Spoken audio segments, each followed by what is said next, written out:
वाह भाई वाह, हम इंसानियत के दायरे में रहने वाले इंसानों को नहीं संभाल पाते और तुमने जंगल के इतने खतरनाक जानवरों को संभाल लिया। हाँ सर, क्योंकि हम खिलौनों से नहीं खतरों से खेल कर जवान हुए हैं। इसीलिए कानून से खेलने वाला जब तुम्हारे मैदान में आता है तुम उसका भी इसी तरह पसीना निकाल देते हो, हैं? पसीना और खून बहाना तो मर्द का पैदाशी फर्ज होता है सर। फाइल विजय, ये उस नंबरी आदमी की फाइल है जो कानून पे टूटा हुआ एक तूफान है जी, और आहिस्ता आहिस्ता इस शहर में जमाया हुआ हमारा विश्वास खत्म कर रहा है। हाँ जी। इतना ही नहीं, अखबार वाले भी हम पुलिस वालों की इज्जत पर कीचड़ उछाल रहे हैं। नमस्ते भाभी जी। नमस्ते भाई साहब। नमस्ते। माफ कीजिए, आपकी छुट्टियां खराब करने चले आए। ये छुट्टियां मनाते कहाँ हैं? ये तो नींद में भी चोर डाकुओं को पकड़ते रहते हैं। अरे भाई, वो तुम्हारा लाडला नजर नहीं आ रहा? भाई इनके बेटे के साथ कुछ नाश्ता कर रहा होगा। अरे हम कोई जंगली घोड़े थोड़ी ना है जो भैया ने रस्सी खींची और बकरी की तरह उनके बस में आ गए।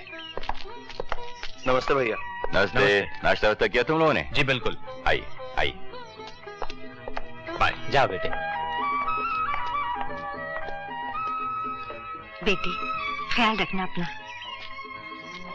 भाभी जी सच कहता हूँ, किसी बेटे को अपनी माँ से इतना प्यार नहीं मिला होगा जितना राज को आपसे मिला। क्या करें भाई साहब, हमारी तकदीर में जो औलाद नाम का कहना है वो ही राज है। अरे भाई तुम नाश्ता तो कर लो, बाद में फाइल पढ़ लेना। सॉरी सर, आप लीजिए ना प्लीज। इनकी पहली पत्नी आई है ना, मैं तो दूसरी पत्नी हूँ। अरे क्या क्या क्या, अगर तुम हमारी दूसरी पत्नी हो तो फिर हमारी पहली पत्नी कौन है, कहाँ है, किधर रहती है? वो यहीं रहती है, इसी घर में रहती है। उसका नाम है वर्दी। अरे भाभी, आपने ये कहकर हमें खामोखा डरा दिया। ऐसा करो, इनके दिमाग से शैतान दौड़ाने के लिए फर्स्ट क्लास कॉफी ले आओ। अच्छा। Thank you.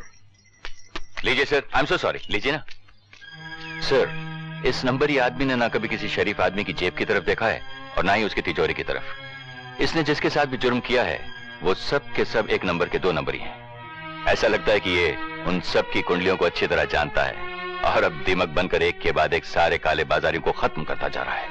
वो चाहे काले चोर को लूटे या साहूकार को, जुर्म आखिर जुर्म है और मुजरिम आखिर मुजरिम।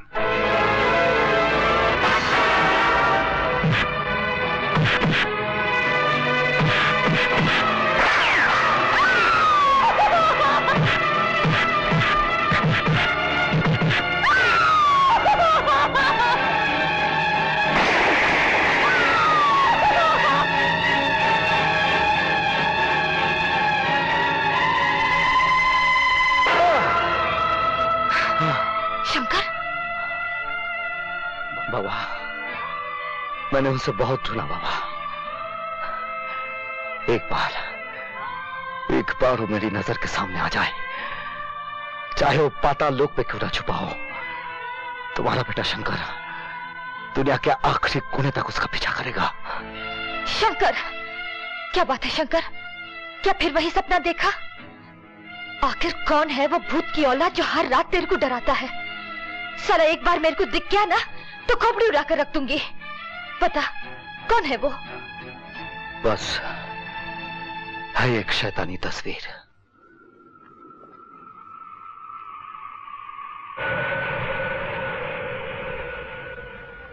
एयर इंडिया को यह सूचित करते हुए है कि उनकी उड़ान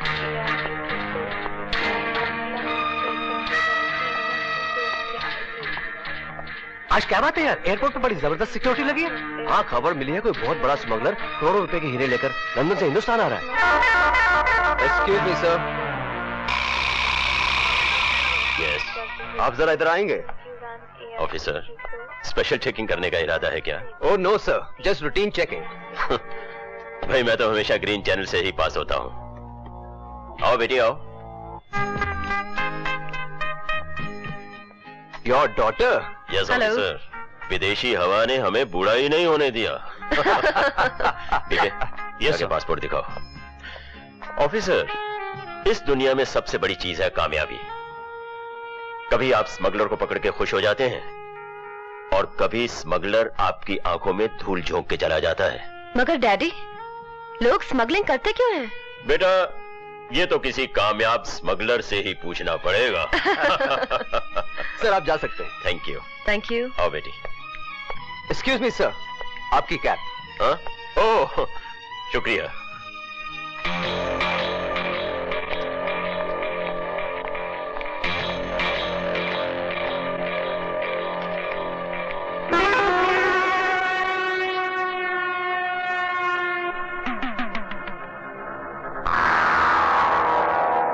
कुछ दिनों के लिए हम हिंदुस्तान से बाहर क्या चले गए, तुम लोगों ने हमारे कारोबार की बुनियाद को हिला के रख दिया। हमने नहीं सर, नंबरी आदमी ने। हम नंबरी आदमी को नहीं, सिर्फ अपने आदमियों को जानते हैं। जिम्मेदार, कसूरवार और गुनहगार ही नहीं ठहराया जाएगा। और काशीकर, तुम जैसे ऑफिसर को अपने सर पर बिठाने का और उस पर नोट उड़ाने का क्या फायदा? सरकार के घर में डाका मारने वाले के घर में डाका। ये देखो, करोड़ों के हीरे विदेश से अपने देश में, इसे कहते हैं काम करने का तरीका। और तुम्हारे सामने नंबरी आदमी हमारी खाल उधेड़ कर चला गया और तुम। गुस्सा थूक दो राणा साहब, मैं ही बोलता गुस्सा थूक दो। वो नंबरी आदमी एक न एक दिन अपने हाथ में आने वाला है, क्योंकि उसका फाइल एसीपी विजय प्रताप के हाथ में आ गया है। अगर नंबरी आदमी की फाइल एसीपी विजय प्रताप के हाथ में आ गई है, तो मैं ऐसा कदम उठाऊंगा कि एसीपी विजय प्रताप हमारे हाथ में आ जाएगा और नंबरी आदमी कानून के शिकंजे में।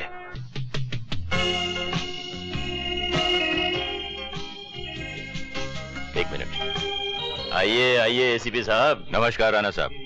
नमस्ते भाई साहब। नमस्ते भाभी जी।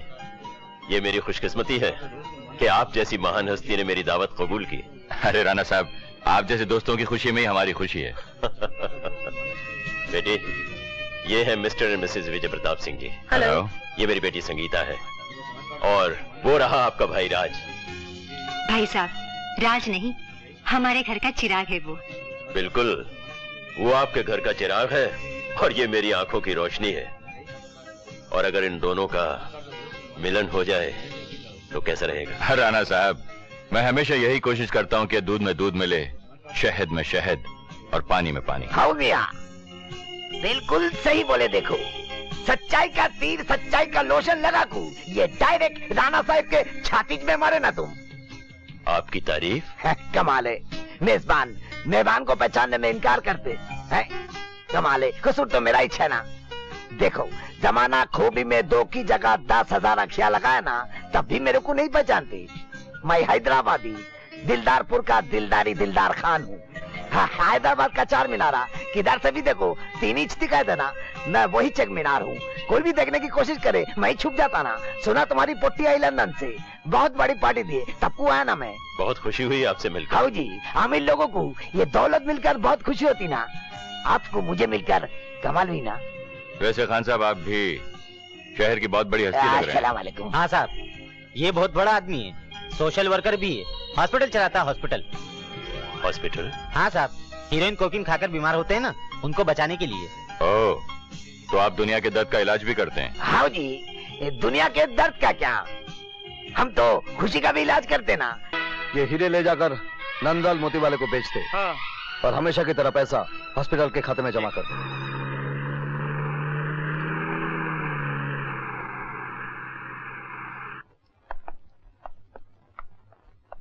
डॉक्टर, ये फॉरेन के इंजेक्शन है, इससे नशा करने वाले की आदत हल्लू हल्लू छूट जाती है। हाँ साहब, ये इंजेक्शंस तो बहुत कीमती हैं। देशपांडे, कोई भी दौलत जिंदगी से ज्यादा कीमती नहीं है। You are right. जब अपना कोई छिन जाता है ना, तब मालूम होता है कि जिंदगी की कीमत क्या है। छोड़ दो मुझे। नहीं छोड़ दो मुझे। नहीं छोड़ दो मुझे, मुझे चाहिए। छोड़ दो मुझे।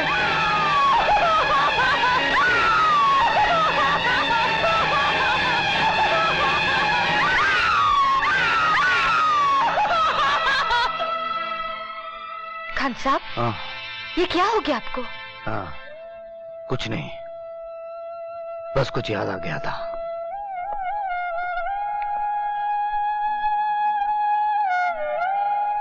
बिजली, दर्द मरीज को है, लेकिन उससे ज्यादा दर्द खान साहब को है। माँ, अगर दुनिया में कोई मसीहा होता ना, तो वो भी आकर इनके पैरों में बैठ जाता।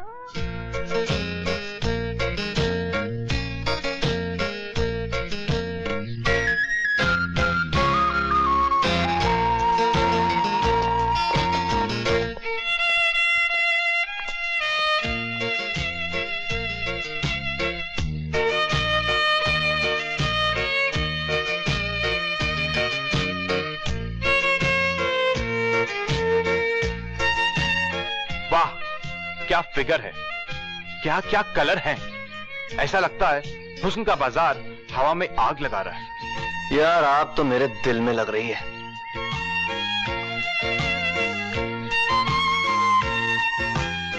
अम्मा तुम बहुत लकी हो यार, लड़की का बाप भी यही चाहता है। तो रुक, मैं जरा जाल फेंक कर आता हूं। Go ahead man, go ahead. Hi Sangeeta. हाय।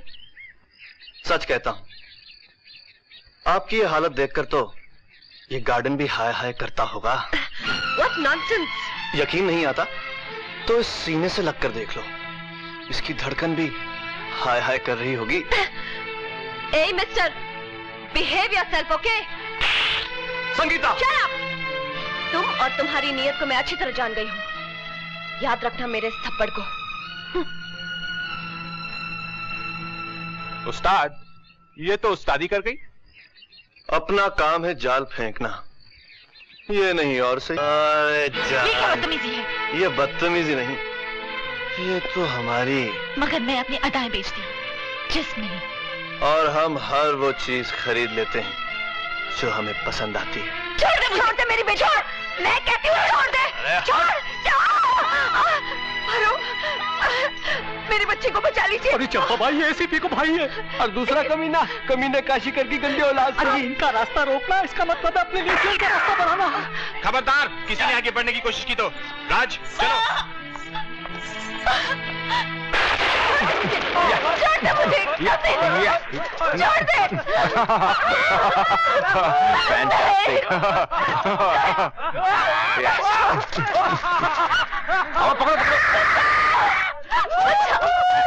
छोड़ दे।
हम वर्दी वालों के होते हुए तुम कानून अपने हाथ में नहीं ले सकते, समझे?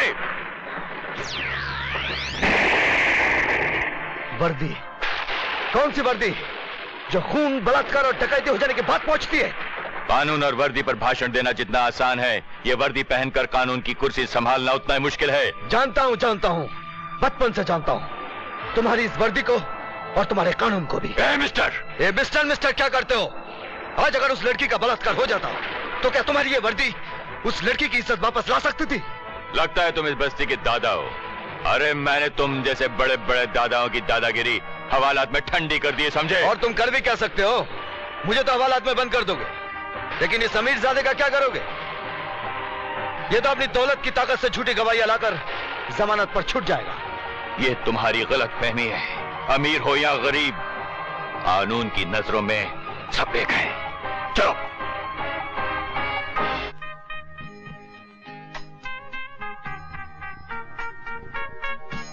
संगीता राणा, तुम?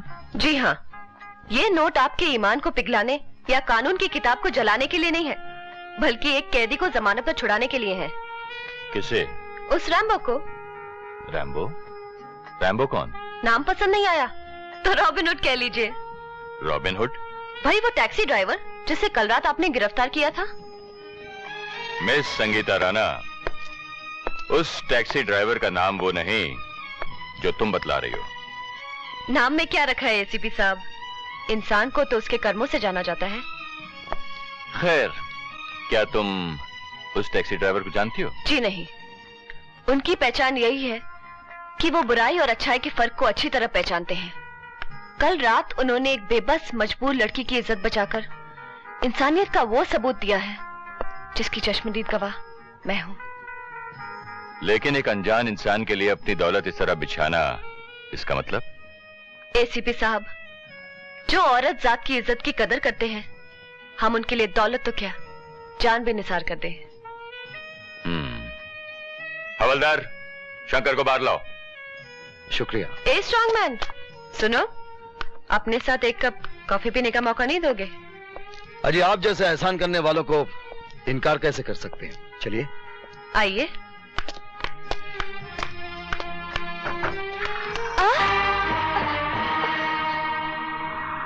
अरे वो अंग्रेजी स्टाइल का ढक्कन कौन है? ढक्कन नहीं, वो मक्खन है, मक्खन। फिसल गया अपना शंकर। तू देखना, अपने आप देखना, हम दोनों की आंख के सामने उसकी आंख में आंख डाल के कैसे चला गया, जैसे कोई दर्जी सुई में से धागा निकाल के चला जाता है। देख।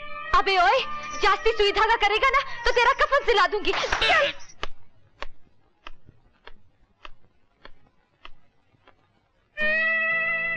जानकी, माफ कीजिए, यहाँ एसीपी विजय प्रताप की पत्नी नहीं, एक माँ अपने बेटे के लिए आई है।